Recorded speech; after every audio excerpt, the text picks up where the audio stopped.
ఓం నమ శివాయ శ్రీమాత్రే నమః. మిత్రులకి శ్రీభిలాషులకి అలాగే నన్ను ఇంతగా ఆదరిస్తున్న యూట్యూబ్ ప్రేక్షకులందరికీ కూడా పేరు పేరు ధన్యవాదాలు.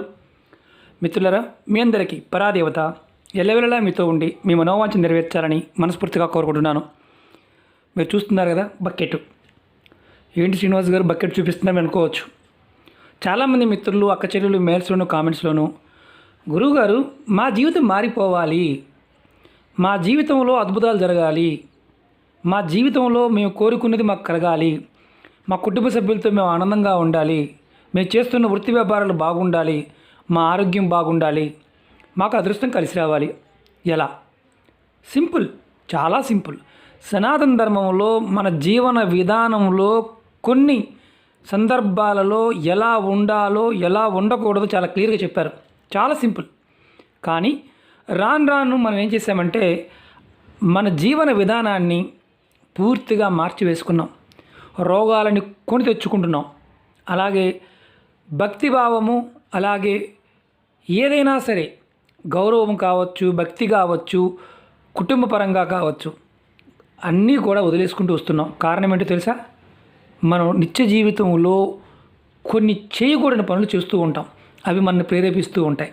ఆ పనులేంటి, ఏది చేస్తే మన జీవితం మారిపోతుందో ఈరోజు వీడియోలో తెలుసుకుందాం. చాలామంది మిత్రులు అడిగింది ఈ విషయం. ఖర్చు అయ్యేది కాదు, కానీ విశేషమైన ఫలితాన్ని పొందుతారు. మీ అనుభవాలు కూడా ఖచ్చితంగా కామెంట్స్ రూపంలో తెలియచేయాలి. ఎందుకంటే మనం రెగ్యులర్గా స్నానానికి బకెట్ వాడుతూ ఉంటాం. చాలామంది ఇప్పుడు ప్లాస్టిక్ బకెట్లు, అలాగే ఇనుప బకెట్లు వాడుతూ ఉంటారు. ఇది చూస్తున్నారుగా ఇతర బకెట్.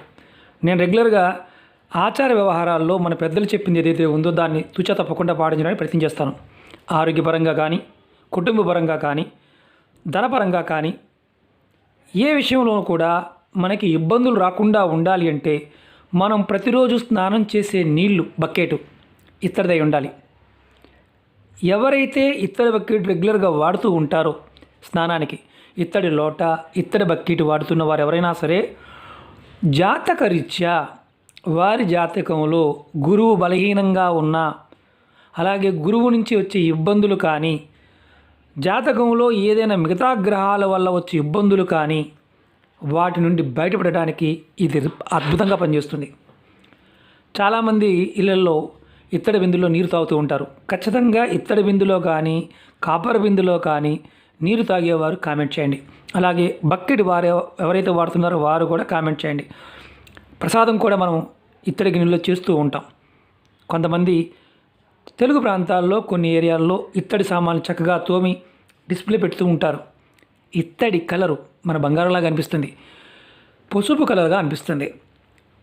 ఆ కుటుంబాలలో ఎన్ని స్పర్ధలు వచ్చినా, ఎన్ని ఇబ్బందులు వచ్చినా వారి జీవితాల్లో కలిసిమెలిసిగా ఉంటారు. కుటుంబ పరంగా, ధనపరంగా, ఆర్థిక పరంగా మిగతా వాళ్ళతో పోల్చుకుంటే చాలా ఉన్నతంగా ఉంటారు. చెక్ చేసుకోండి. అలా ఉన్నవారు ఖచ్చితంగా కామెంట్ చేయండి. మీ అందరికీ నా విన్నపం ఏంటంటే ఈరోజు మీకు ఈ విషయంతో 2 ఉపాయాలు చెప్తాను. ఎలా చేస్తే మీ జీవితాల్లో అద్భుతాలు జరుగుతాయో, అద్భుతమైన మార్పులు చూస్తారో చెప్తాను. అందరూ కూడా ఎవరైతే నన్ను ఫాలో అవుతున్న సబ్స్క్రైబర్స్ అందరికీ నా విన్నపం ఏంటంటే, మీరు స్నానం చేసే బకెట్ మీ ఇంట్లో కంపల్సరిగా ఇత్తడి బకెట్ను వాడండి. ఇత్తడి లోటా వాడండి. ఇత్తడి చెంబు కానీ వాడండి. పూర్వం అందరూ ఇదే వాడేవారు. ఆహారానికి దేవతా నైవేద్యాల్లో కూడా ఇత్తడిని వాడుతూ ఉంటారు. చాలామందికి తెలుసు. పర్వదినాలప్పుడు వాడుతూ ఉంటారు. ఎందుకు వాడతారు? గురుబలం పెరగడానికి. మీకు జాతకరీత్యా ఎన్ని గ్రహాలు కానీ, ఇబ్బందులు కానీ ఉన్నా ఇత్తడి దానిలో స్నానం చేస్తూ ఉంటే మీ జీవితంలో విశేషమైన మార్పును చూస్తారు. రోగాలు తగ్గుతాయి, మానసిక అశాంతి తగ్గుతుంది. ఎన్ని సమస్యలైనా ఉండనివ్వండి, మిమ్మల్ని మీరు రక్షించుకోవడానికి మార్గాలు తెలుస్తాయి. పెద్ద ఖర్చేమీ కాదు. కాబట్టి కుటుంబంలో అందరూ కూడా, కుటుంబ సభ్యులందరూ కూడా ఖచ్చితంగా ఇత్తడి బకెట్లో స్నానం చేయండి. ఇత్తడి లోటాలో పోసుకోండి, నీళ్ళు పోసుకోండి. మాకు బకెట్ కొనుక్కోలేమంటే లోటాన కొనండి, దాంతోనే నీరు పోసుకోండి. గురువు యోగిస్తాడు. ఇది మొదటిది. అలాగే తాగే నీళ్ళు కూడా నేను చూపిస్తున్నాను. కాపర్, నేను ఎక్కువగా కాపర్ బాటిల్స్ వాడుతూ ఉంటాను. అలాగే కాపర్ బిందు వాడుతూ ఉంటాను. అలాగే విశేషమైన ఫలితాలు కలగాలి, మానసికంగా బాగోవడం లేదు గురువుగారు, మాకు మానసిక అశాంతి ఎక్కువగా ఉంది, ఇదిగోండి వెండి గ్లాసులు. ఇలాంటి వెండి గ్లాసులతో అయినా మీరు నీరు తాగినా చాలు. విశేషమైన ఫలితం కలుగుతుంది. రేపు పౌర్ణమి రోజు నుంచి మీరు వీలైతే ఈ ఉపాయం స్టార్ట్ చేయండి. స్నానంతో స్టార్ట్ చేయండి, జీవితం మారిపోతుంది. నీరు మన శరీరంలో 75% ఉంటుంది. నీరు నారాయణుడు. నీటి ద్వారా ఏమైనా సాధ్యమవుతుంది. నీరు ఏమైనా ఇవ్వగలదు. మన స్నానం చేస్తున్నప్పుడు మన చాలా ఉపాయాలు చెప్పాను, పదార్థాలు కలుపుకొని చేయమని. నీటిని మనం ప్రేరేపించినప్పుడు ఆ శక్తి వస్తుంది. నీరు అమృతం, నీరు శక్తి. నీటి నుంచి ఏదైనా సాధ్యమే. కాబట్టి మీరు ఇత్తడి దానితో మొదలుపెట్టి ఇత్తడి లోటా కానీ రేపు పౌర్ణమి రోజు నుంచి స్నానంలో ఇలా చేసి చూడండి. రెగ్యులర్గా వాడండి, ఇత్తడిని వాడండి. అలాగే ముఖ్యంగా చాలామంది గురువుగారు మా జాతకంలో శని భగవానుడు ఇబ్బంది పెడుతున్నాడండి, దశ అంతర్దశల్లో ఉన్నారు, చాలా ఇబ్బంది పడుతున్నామంటే చేయవలసింది ఏమీ లేదు. సింపుల్. శనివారం నాడు ఎవరైతే జాతకరీత్యా ఇబ్బంది పడుతున్నారో వారు స్టీల్ బకెట్లో కానీ ఐరన్ బకెట్లో కానీ ఐరన్ లోటాతో కానీ స్నానం చేయండి. ప్లాస్టిక్ వాడమాకండి. మళ్ళీ చెప్తున్నాను, ప్లాస్టిక్ని వాడమాకండి. అది మీ జీవితాలను నాశనం చేస్తుంది. ప్లాస్టిక్ వల్ల చాలా నష్టాలు ఉంటాయి. మన సనాతన ధర్మంలో మట్టి గుండెలు వాడేవారు, ఇత్తడి వాడేవారు. చాలా పెద్ద పెద్ద ఇళ్ళల్లో కంచువి, ఇలాంటివి బ్రాంజ్వి, అలాగే మీకు కాపర్వి పెద్ద పెద్ద గుండెలు ఉండే స్నానానికి. పెద్ద పెద్ద ఇళ్ళల్లో కూడా ఇప్పటికీ వాడుతూనే ఉంటారు. చూడండి, ఎవరైతే వాడుతూ ఉన్నారో వారికి ఎన్ని కష్టాలు వచ్చినా అద్భుతమైన మార్పులు చూస్తూ ఉంటారు.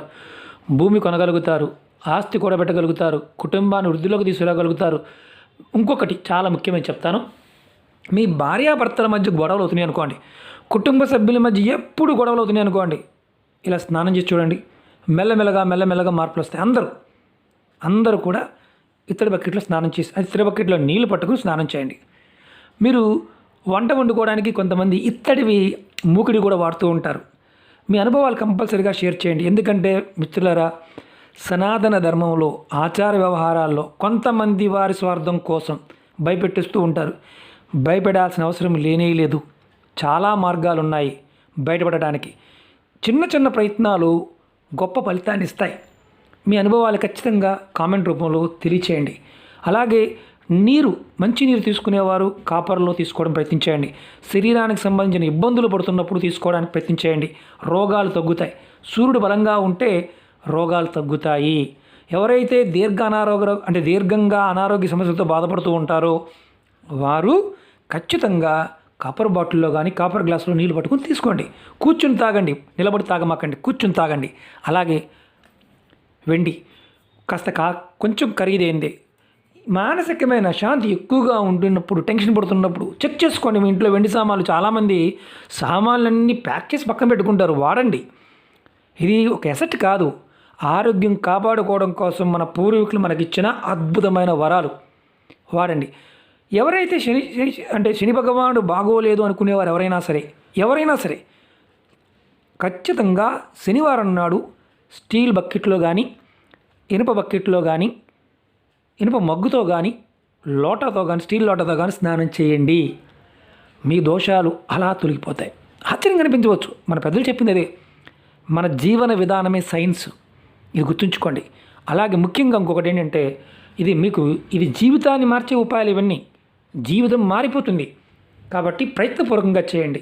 అలాగే మీ అందరికీ నా విన్నపం ఏంటంటే, ఈ వీడియో నచ్చినట్లయితే లైక్ చేయండి, ఛానల్ సబ్స్క్రైబ్ చేసుకోండి, 10 మంది మిత్రులకి షేర్ చేయండి. ఓం నమః శివాయ, శ్రీమాత్రే నమః.